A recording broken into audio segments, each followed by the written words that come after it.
Lisa Martinez sat in the cold metal chair and tried not to show her nervousness. The briefing room on the UES Valiant was huge, with walls that curved up into darkness. Around her sat the best pilots from across the galaxy. Most of them were not human. She looked around the room at the strange faces. There was Commander Zefok from the Centauri worlds. His skin looked like blue crystal and his eyes glowed with their own light. Next to him sat Wing Commander Velthan, the famous Altarian ace. His feathers were silver and gold, and they moved slightly when he breathed. Everyone knew his name. He was the best pilot in the galaxy. Then there was General Vexstar. He was huge, even sitting down.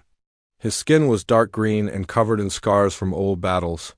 His eyes were bright yellow, and they never seemed to blink. He was a Krellian, but he fought for the Alliance now. The other Krellians called him a traitor. He called himself a realist. Lisa was 28 years old and small for a pilot. Most fighter cockpits were built for bigger people, but she had learned to make it work. Her brown hair was pulled back in a tight bun, and her green eyes were sharp and alert. She wore the same blue flight suit as the other human pilots, but somehow she looked younger than all of them. The meeting was about to start. Captain Elena Vasquez stood at the front of the room. Her voice was clear and strong when she spoke. "The Krellian Empire has attacked our outer colonies," she said. "They have new ships. Big ships, we call them dreadnoughts. They are very hard to kill." A hologram appeared in the center of the room. It showed a massive ship, dark and angular. It was at least 3 times bigger than any human warship. "These ships have special shields," Captain Vasquez continued. "They learn from our attacks. If we hit them with lasers, the shields get stronger against lasers. If we use missiles, they get better at stopping missiles. Each attack makes them harder to hurt." The alien pilots leaned forward, interested. Lisa watched them carefully. She had studied all of their combat records. They were good. Very good, but they all fought the same way their species had always fought. "We need to assign pilots to attack groups," General Vexstar said. His voice was deep and rough, like rocks. Grinding together, "I will read the names and call signs." He picked up a data pad and began to read. "Commander Zefok, call sign Crystal Wing. You will lead the first attack group." The blue-skinned alien nodded. His crystal skin flashed with pride. "Wing Commander Velthan, call sign Sky Dancer. You will lead the second group." The feathered pilot spread his wings slightly. It was a sign of respect among his people. "General." Vexstar kept reading names. Most of them were alien. The few human names were given support roles. Search and rescue, supply runs. Nothing important.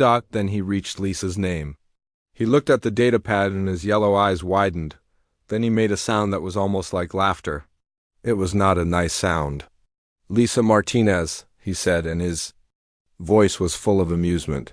"Call sign Songbird." The room went quiet. Then some of the aliens began to laugh. Commander Zefok's crystal skin flashed with different colors. Wing Commander Velthan's feathers ruffled with what Lisa knew was alien laughter. "Songbird?" General Vexstar said again. "What kind of call sign is that for a fighter pilot?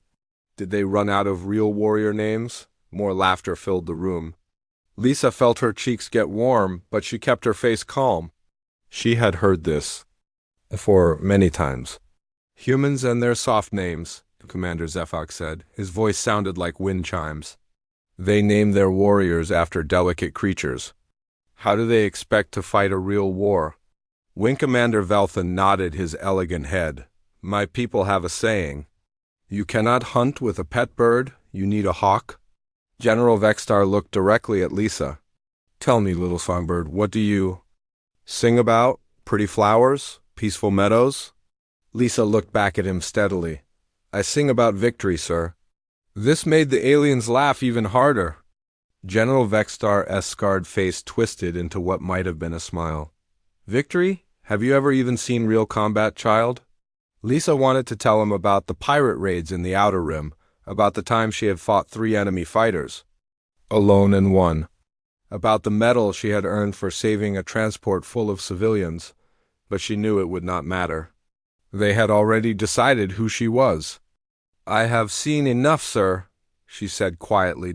Captain Jake Morrison, one of the other human pilots, shifted in his seat.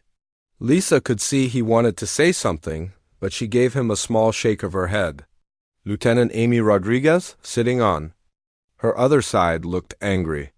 Her hands were clenched into fists. General Vexstar went back to his list. The human pilots will provide support, he said. Cover the retreat routes, run rescue missions. Leave the real fighting to those who know how to do it. Lisa felt something cold settle in her stomach. She had trained for this her whole life. She had scored higher on the combat test than most of the aliens in this room, but none of that mattered. They saw a small human female and decided she was weak. The briefing continued. Captain Vasquez showed them more images of the dreadnoughts. The ships were covered in weapons. Their shields made them almost impossible to damage. In 20 years of galactic warfare, no pilot had ever destroyed more than 3 of them in one battle. Wing Commander Velthan holds the current record, Captain Vasquez said. 3 dreadnoughts destroyed before his ship was lost. He managed to escape, but his fighter was completely destroyed. The feathered pilot's chest puffed out with pride. The other aliens looked at him with respect. 3 dreadnoughts was an incredible achievement. The mission begins in 6 hours, General Vexstar announced. All pilots report to your squadron leaders. Dismissed. The aliens began to file out of the room, talking among themselves in their various languages. Lisa heard them making jokes about human weakness, about songbirds and flower gardens, about how the real pilots would have to do all the work. Jake Morrison waited until most of them were gone. Then he leaned over to Lisa. You don't have to take that, he said quietly. You're one of the best pilots in the fleet. Your test scores prove it. Lisa shook her head. Test scores don't matter here, Jake. They've made up their minds. Amy Rodriguez stood up, her face red with anger. It's not fair, Lisa. You could outfly half those alien hotshots with your eyes closed. Lisa stood up too. She was calm now. The cold feeling in her stomach had changed into something else, something harder. Fair doesn't win battles, Amy, she said, but skill does. She walked toward the door, but General Vexstar's voice stopped. Her, little songbird, he called out. Try not to get in the way of the real pilots. We would hate to have to explain to your family why you flew into a dreadnought. Lisa turned around. The general was smiling, showing his sharp teeth. A few alien pilots were still in the room, and they were all watching her. I'll do my job, General, she said, just like I always do. Your job is to stay alive and stay out of trouble, he replied. Leave the hero work to those who can handle it. Lisa nodded once and left the room.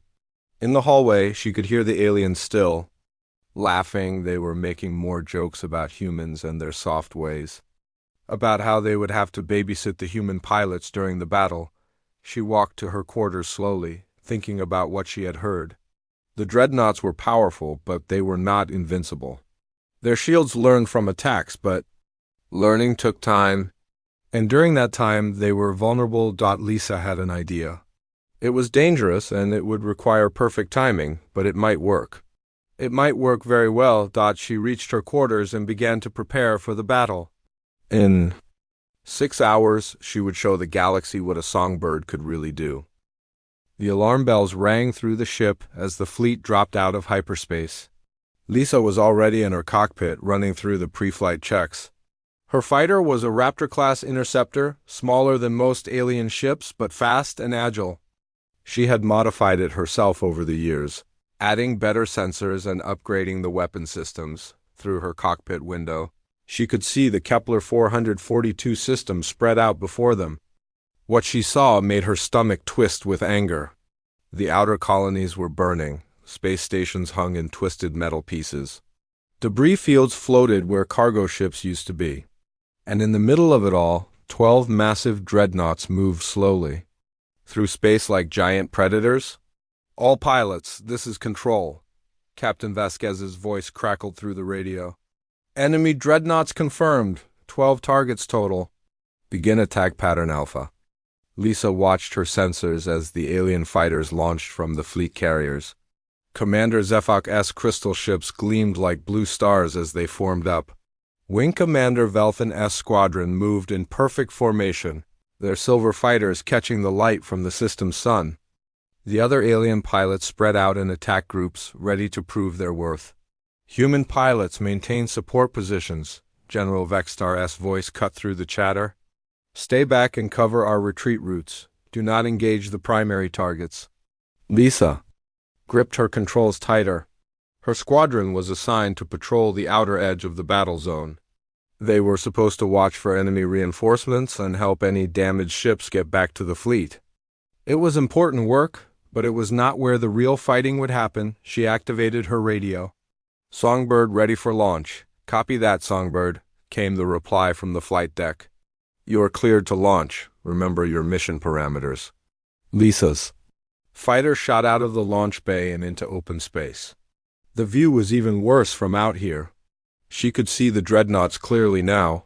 They were huge, dark shapes covered in weapon ports and sensor arrays. Energy beams lanced out from their hulls, destroying anything that came too close. First attack group, begin your run.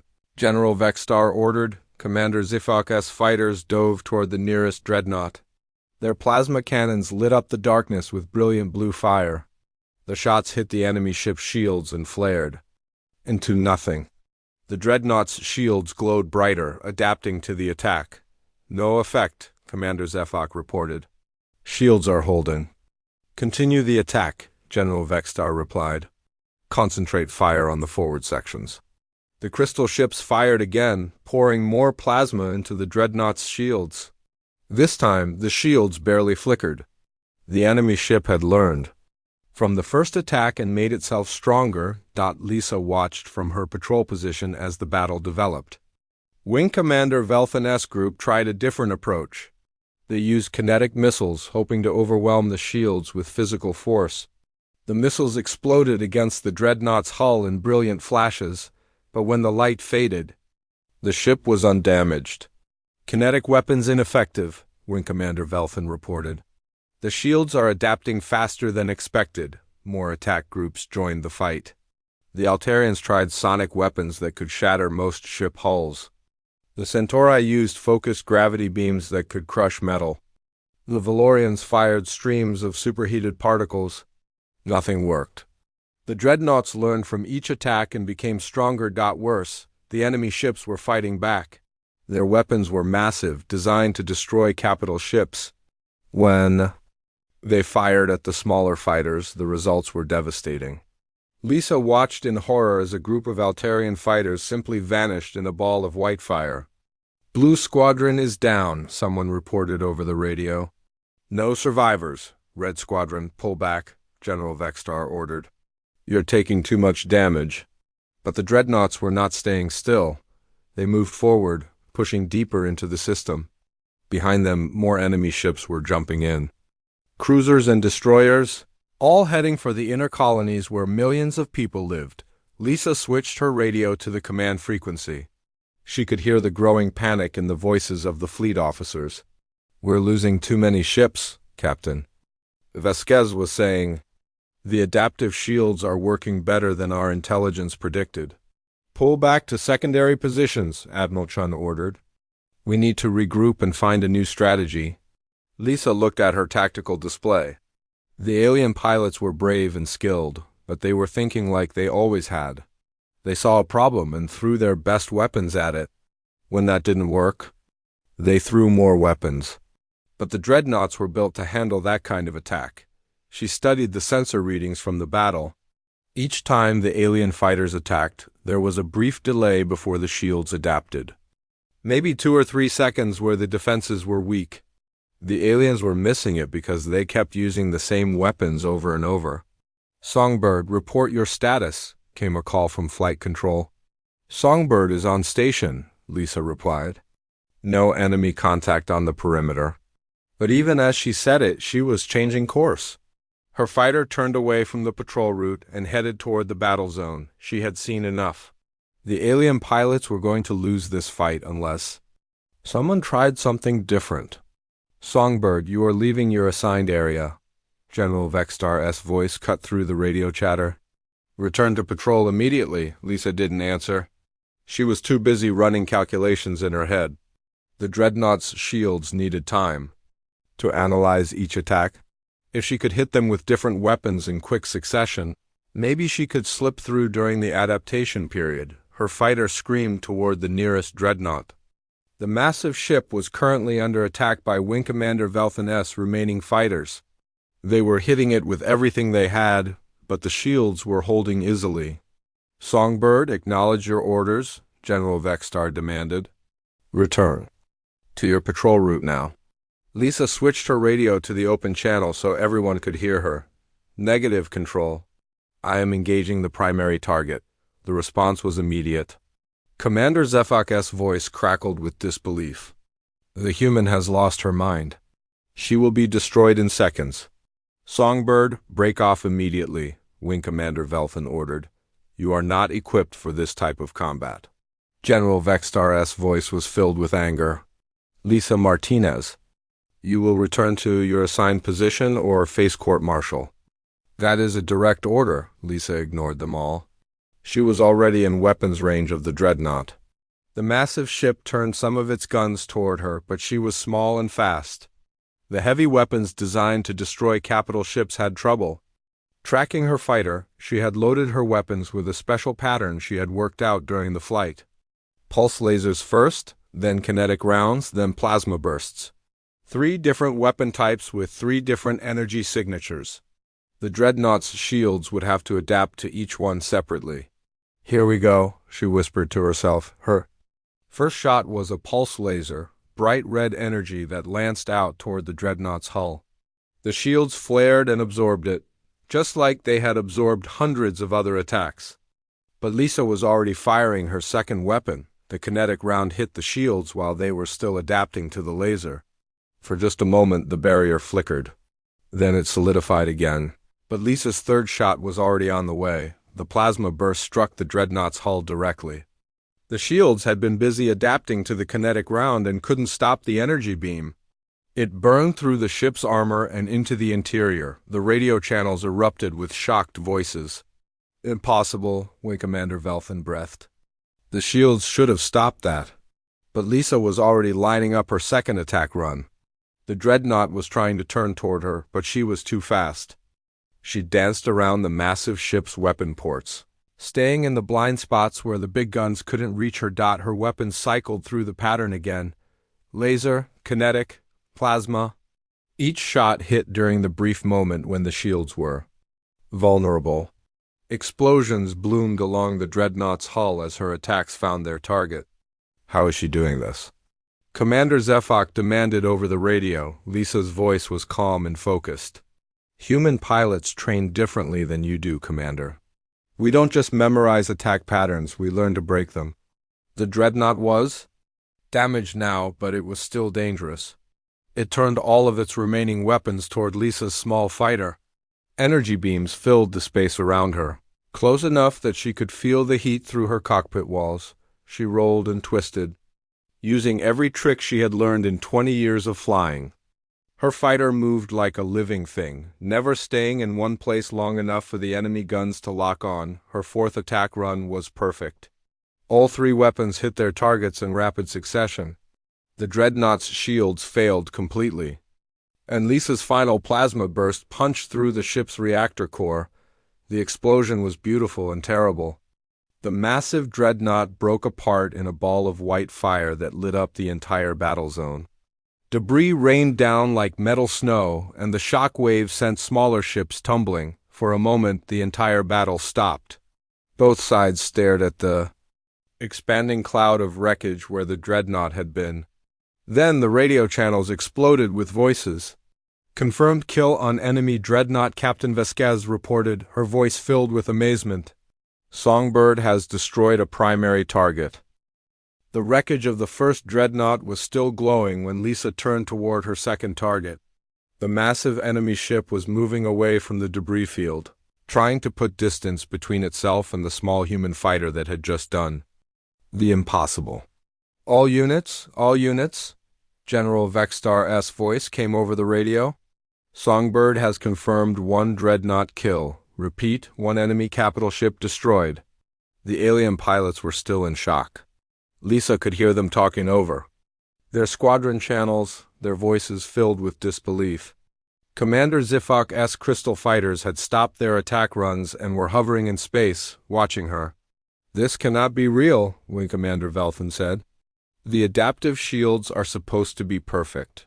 How did one human fighter break through them?" Lisa didn't have time to explain. The second dreadnought was already turning its weapons toward her. She could see the gun ports glowing as they charged up.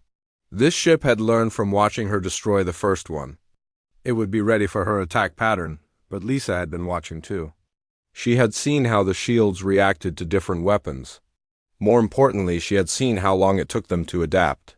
The enemy ships were powerful, but they were not smart.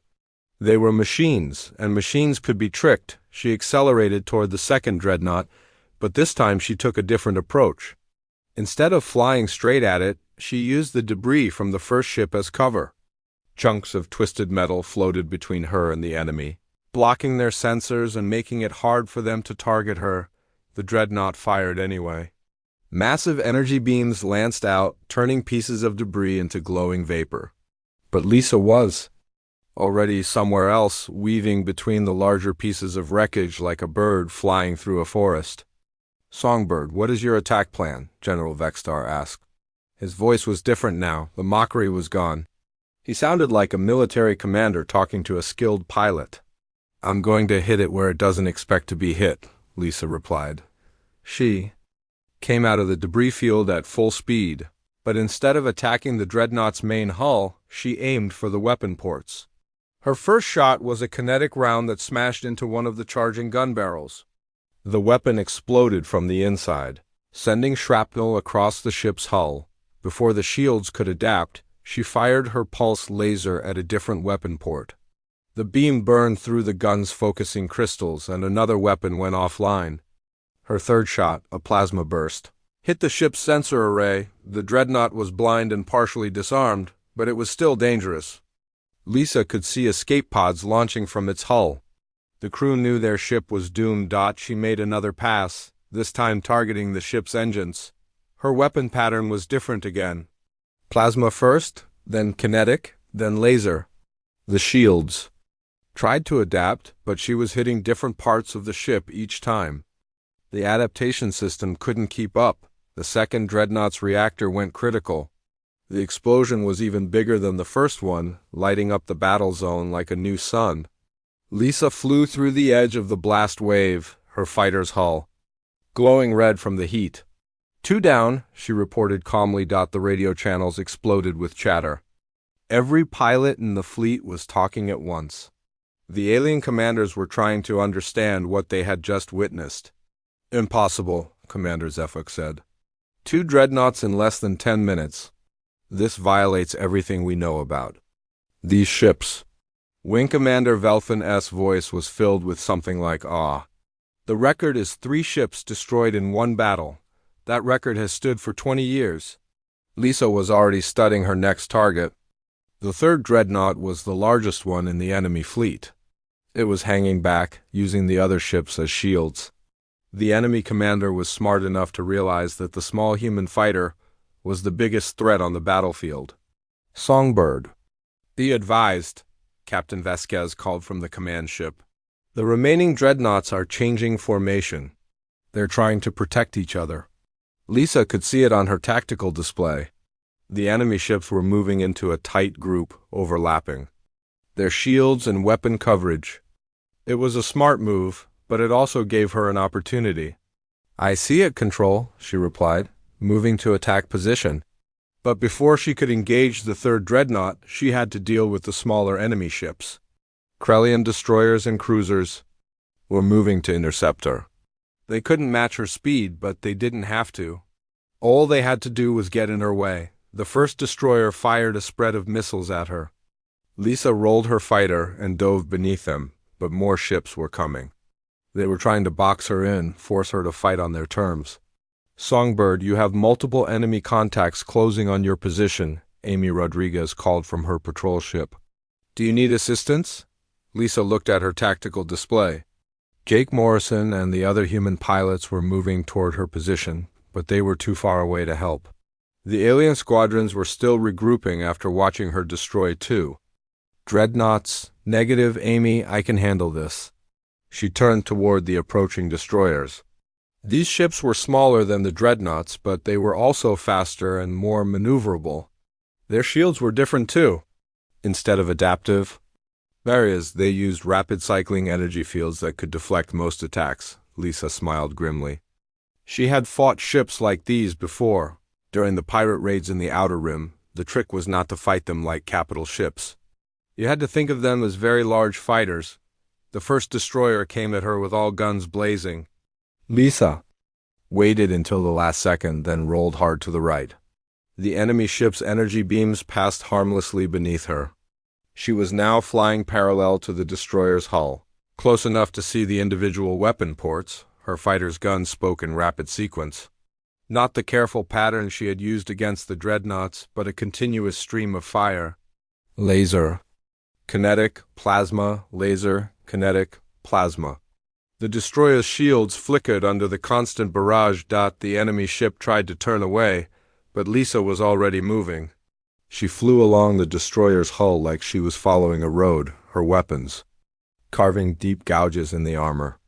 The ship's shields couldn't protect against an attack from this angle. The destroyer exploded in a ball of orange fire. Lisa flew through the fireball without slowing down. The second destroyer was already firing at her, but she was ready. This time she used the first ship's wreckage as a weapon. Her kinetic rounds hit a large piece of debris and sent it spinning toward the second destroyer. The enemy ship tried to dodge, but the twisted metal slammed into its forward shields. While the destroyer was distracted, Lisa attacked from above. Her plasma bursts burned through the ship's upper hull and into the command center. The second destroyer went dead in space, its crew either killed or unconscious. The cruisers were next. These ships were bigger and better armed, but they were also slower. Lisa used her speed advantage, darting in and out of their weapon range like a hummingbird attacking a hawk.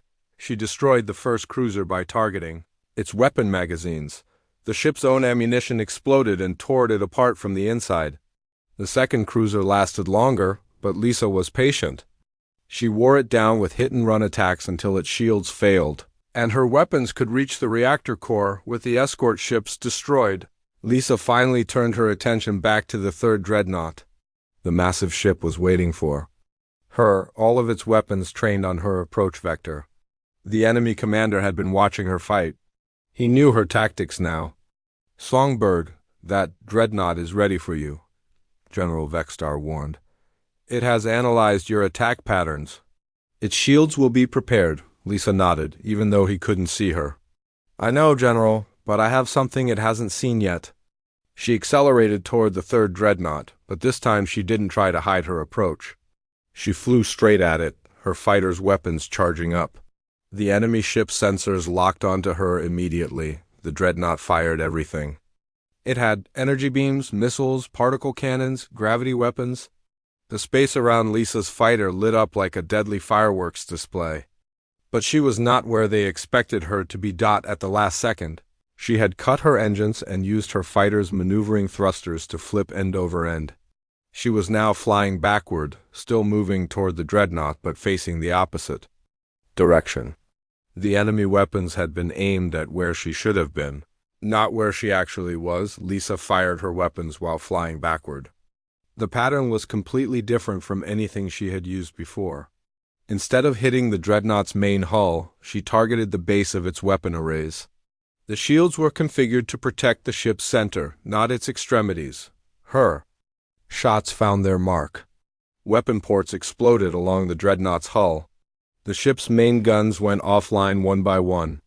Lisa flipped her fighter around and dove toward the now defenseless ship. Her final attack was devastating. She poured everything she had into the dreadnought's command section. The ship's shields failed completely, and her weapons burned through. The hull like it was made of paper, the third dreadnought broke apart in a cascade of explosions. Each detonation triggered the next one, until the entire ship was consumed in a ball of white fire that could be seen from the outer edge of the System. Lisa flew clear of the explosion and keyed her radio. 3 down, she reported. The 9 remaining dreadnoughts were no longer spread out across the battlefield. They had formed a tight defensive circle, their shields overlapping to create a wall of energy. Lisa could see them on her tactical display, waiting for her like a pack of predators protecting their young. Songbird, the enemy formation has changed, Captain Vasquez reported from the command ship. They are using combined shield matrices. Our analysts say it will be impossible to break through. Lisa studied the formation carefully. The enemy commander was smart. By linking their shields together, the dreadnoughts had created a barrier that could adapt to any attack pattern. Even if she could confuse one ship's defenses, the others would share that information instantly, but formations like this had a weakness: they could not move quickly. They were strong, but they were also trapped by their own defensive strategy. All ships, General Vexstar announced over the radio.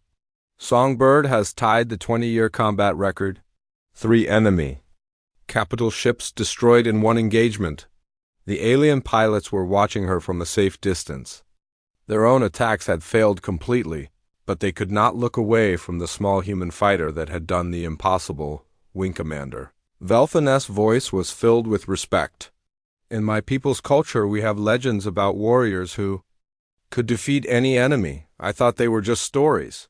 Commander Zefak's crystal skin was flashing with colors Lisa had never seen before. She realized he was showing emotion that his species rarely displayed. This human fights like no creature we have ever encountered. She thinks like the void itself, dark and unexpected. Lisa ignored the praise. She was focused on the problem in front of her. 9 dreadnoughts in a defensive formation. Their shields were linked, their weapons were coordinated. Any normal attack would fail, but Lisa was not planning a normal attack. She accelerated toward the enemy formation, but instead of heading for the closest ship, she aimed for the space between 2 dreadnoughts. The gap was small, barely wider than her fighter, but it was enough. The dreadnoughts opened fire as soon as she came within range. Energy beams filled the space around her, so bright that her cockpit filters darkened automatically. But Lisa was not trying to avoid the weapons. She was using them. She flew directly into the crossfire between 2 dreadnoughts.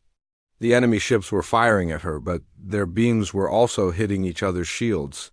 The linked defensive matrix was designed to share energy, but it was not designed to handle friendly fire. The shields flickered as the system tried to process the conflicting data.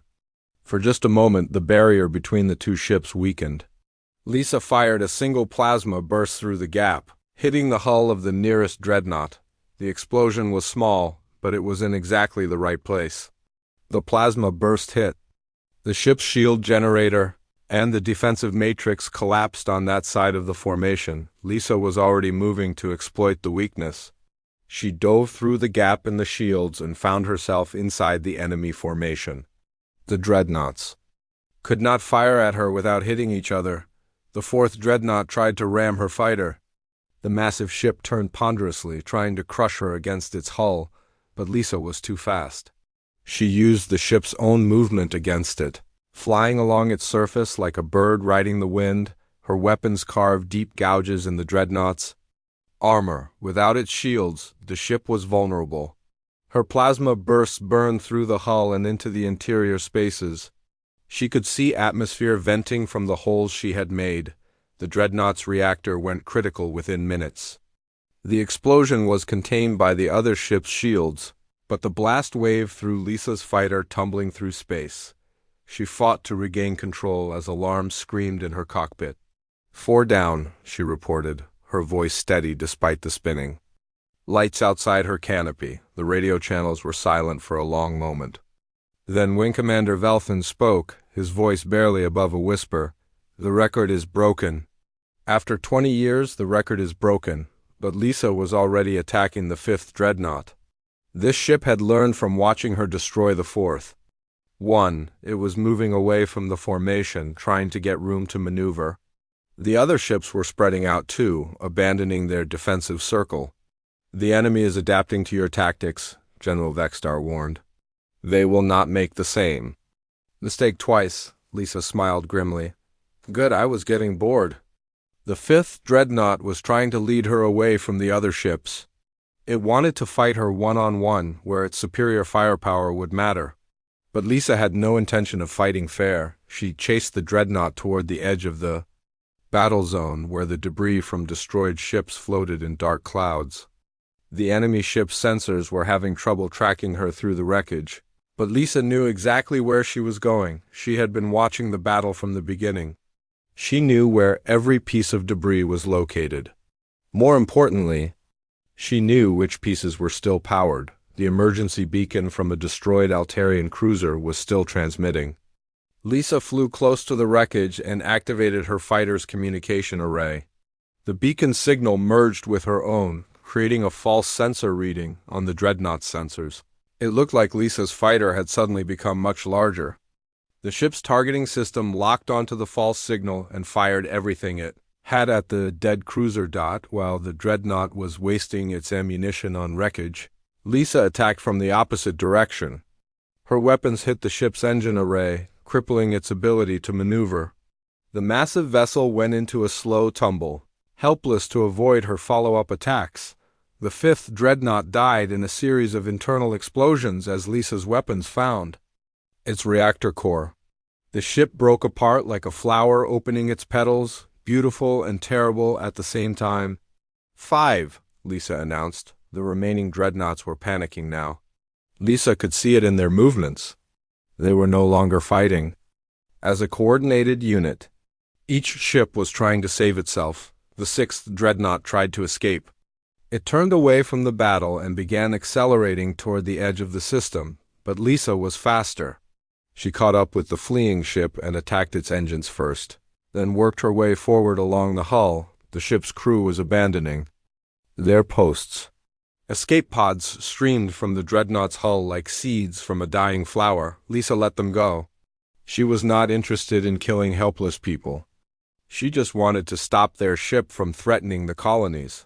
The sixth dreadnought went dark when she destroyed its command center. It drifted in space, dead but intact. Lisa moved on to the seventh target. This dreadnought had learned from watching the others die. It was using a new tactic, firing spread patterns that filled large areas of space with energy. It was trying to make it impossible for Lisa to get close, but Lisa had been expecting this. She had saved some of her most advanced maneuvers for the ships that would be hardest to kill. She approached the seventh dreadnought in a spiral pattern, corkscrewing through space at high speed. The enemy weapons could not track her erratic movement. When she got close enough, she used her fighter's maneuvering thrusters to suddenly change direction. The dreadnought's guns were aimed at where she had been, not where she was going. Lisa flew straight up relative to the ship's orientation, attacking from above where most of its weapons could not reach her. Her assault was methodical and precise. She destroyed the ship's sensor arrays first, blinding it.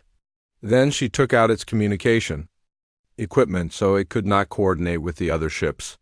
Finally, she crippled its weapons one by one. The seventh dreadnought was helpless when she finally destroyed its reactor.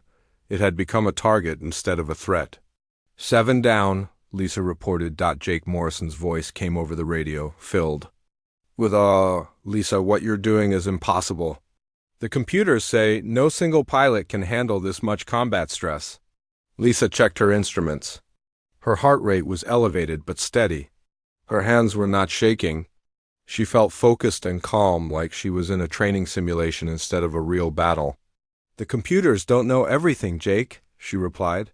The eighth dreadnought was trying something different. It was moving toward the inner system, where the civilian colonies were located. The ship was threatening innocent people, hoping to force Lisa to fight on its terms. Lisa was not fooled by the tactic, but she could not ignore it either. She had to stop the dreadnought before it reached the populated worlds. She pushed her fighter to maximum speed, racing to intercept the enemy ship. Her engines were running hot, and warning lights flashed on her control panel, but she could not slow down. Too many lives were at stake. The eighth dreadnought was expecting her to attack from behind. Instead, Lisa flew ahead of it and turned around, meeting it head-on. The enemy ship's forward shields were stronger than its rear defenses, but they were not designed to handle a frontal assault from a fast-moving target. Lisa's weapons burned through the forward shields and into the ship's hull. She was flying directly at the dreadnought's command center at maximum speed. At the last second, she fired everything she had and pulled up hard. Her fighter scraped along the dreadnought's hull, leaving a trail of sparks. The enemy ship's command center exploded behind her, and the massive vessel went dead in space. 8, Lisa said. The remaining dreadnoughts were no longer trying to fight her. Lisa's fighter limped through space toward the fleet carriers. Smoke was leaking from her engines, and half of her weapon systems were offline. Warning lights blinked red and yellow across her control panel, telling her about damage she already knew was there. But she was alive, and the battle was over. Behind her, the wreckage of 10 dreadnoughts drifted in expanding clouds of debris. The massive ships that had seemed invincible just hours ago were now nothing but twisted metal and fading energy signatures. The Krellian attack fleet was destroyed. The radio channels were strangely quiet. Lisa could hear the background chatter of damage reports and casualty counts, but no one was talking about what she had just done. It was as if the entire fleet was trying to process something that their minds could not. Except she guided her damaged fighter toward the UES Valiant's landing bay. As she approached, she could see other ships already docked. The alien fighters that had survived the battle were arranged in neat rows, their pilots probably already in debriefing sessions. Songbird, you are cleared for emergency landing in Bay 7, the flight control officer said. His voice was carefully neutral, as if he was afraid to show any emotion. Lisa brought her fighter in slowly. The landing gear deployed with a grinding sound that meant something was broken, but the wheels held her weight. She rolled to a stop near the back of the landing bay and shut down her engines. For a moment, she just sat in the cockpit. The silence was strange after hours of engine noise and weapon fire. She could hear her own breathing, fast and shallow. Her hands were shaking slightly, and she realized that the adrenaline was finally wearing off. She unstrapped herself from the pilot's seat and opened the cockpit canopy. The smell of burned electronics and overheated metal filled her nose. Her fighter looked like it had been through a war, which she supposed it had. Lisa climbed down from the cockpit and stood on the landing bay deck. She was surprised to see that the entire bay was full of people. Maintenance crews, pilots, officers, and ordinary crew members were all standing in silence, watching her dot at the front of the crowd. She could see the alien commanders. General Vextar towered over everyone else, his yellow eyes fixed on her face. Commander Zephox stood beside him, his crystal skin flashing with colors that Lisa now recognized as deep respect. Wing Commander Velthan was there too, his silver feathers ruffled with emotion. No one spoke. They just watched her as she walked across the deck toward them. Lisa felt uncomfortable under all those stares. She had done her job, nothing more. The fact that she had done it better than anyone expected did not change that. Captain Vasquez stepped forward from the crowd. Her face was serious, but Lisa could see something like awe in her eyes. Lieutenant Commander Martinez, she said formally. Please report your mission status. Lisa straightened up and gave a proper military salute. Mission accomplished, Captain. All primary targets destroyed. No friendly casualties in my operational area. 10 dreadnoughts confirmed destroyed, Captain Vasquez continued. Previous record was 3 ships destroyed in 1 engagement. That record stood for 20 years, Lisa nodded. Yes, Captain. I am aware of the previous record. General Vextar stepped forward. The huge alien looked different than he had in the briefing room. The mockery was gone from his expression, replaced by something that might have been humility. How? He asked simply. How did you do what entire fleets could not do? Lisa thought about the question seriously. She looked around at the faces watching. Her alien and human alike. They all wanted to understand what they had witnessed.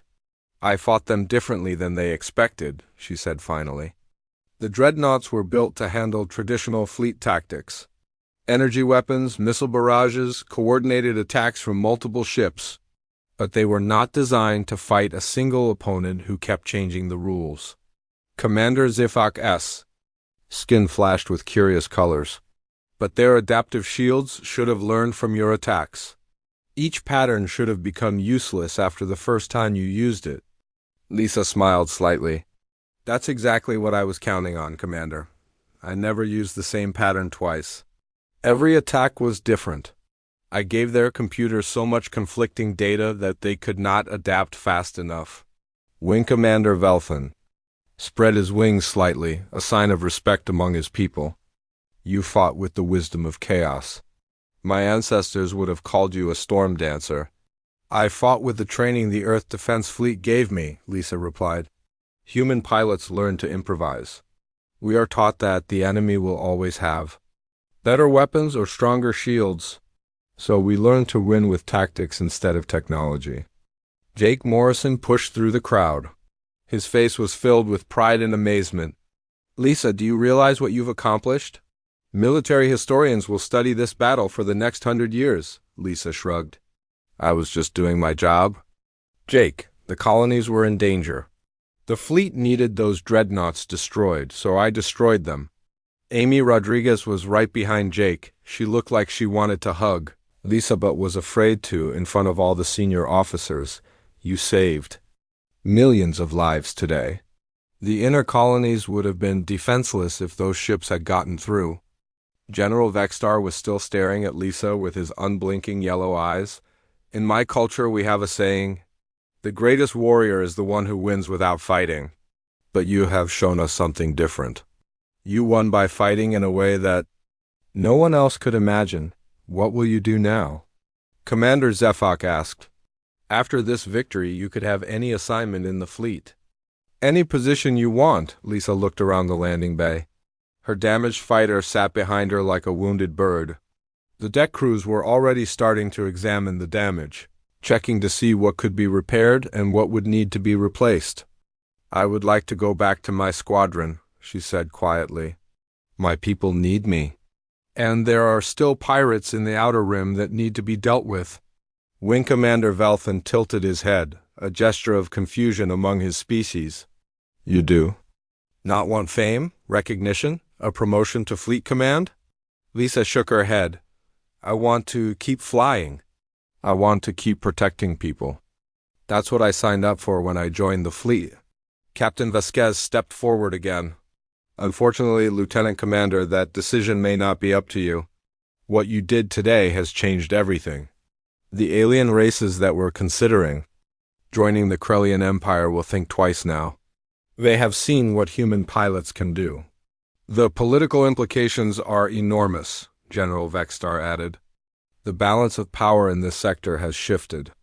Other species will want to know how you defeated ships that were supposed to be invincible. Lisa felt a cold weight settle in her stomach. She had not thought about politics. She had just seen enemy ships threatening innocent people, and she had done what needed to be done. I don't want to be a symbol, she said. I just want to be a pilot. Jake Morrison put his hand on her shoulder.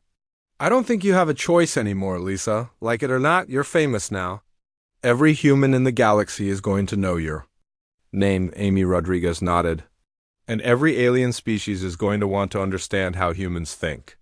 How we fight, what makes us different. Lisa looked around the landing bay again. The crowd was still watching her, but their expressions had changed. They were no longer looking at her with simple curiosity or respect. They were looking at her like she was something new, something that had never existed before. Will this change how the other species treat humans? She asked. General Vextar's mandibles clicked in what she now knew was serious thought. Yes, he said finally. Before today, most alien races saw humans as clever but weak, useful allies but not true equals. That perception has been shattered completely. Commander HFY's skin flashed with agreement. You have proven that human pilots can do things that our best aces cannot imagine. The military academies across the galaxy will want to study human training methods. Wing Commander Velthan folded his wings respectfully. My own people will want to send students to learn from human instructors. You have shown us that there are ways of thinking about combat that we had never considered. Lisa felt overwhelmed by the implications. She had wanted to serve her people and protect the innocent. She had never intended to start a revolution in military thinking. What about the Krellian Empire? She asked. Will they give up their expansion plans? Captain Vasquez smiled for the first time since the battle ended. Intelligence reports suggest that they are already pulling back their fleets. Losing 10 dreadnoughts in one battle has shocked them. They're not sure what other surprises humanity might have. But they don't know that this was just one pilot, Jake pointed out. They don't know that Lisa is special even among humans. General Vexstar's yellow eyes focused on Jake. Are you certain about that? Are you sure that other human pilots could not do what she did? Jake opened his mouth to answer, then stopped. He looked at Lisa, then at Amy, then back at the alien. General, I'm not sure, he admitted. I've seen Lisa fly for years. I thought I knew what she was capable of.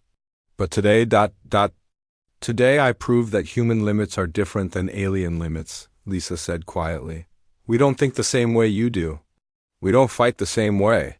Maybe that means other humans can do things that surprise you too. The crowd began to murmur among themselves.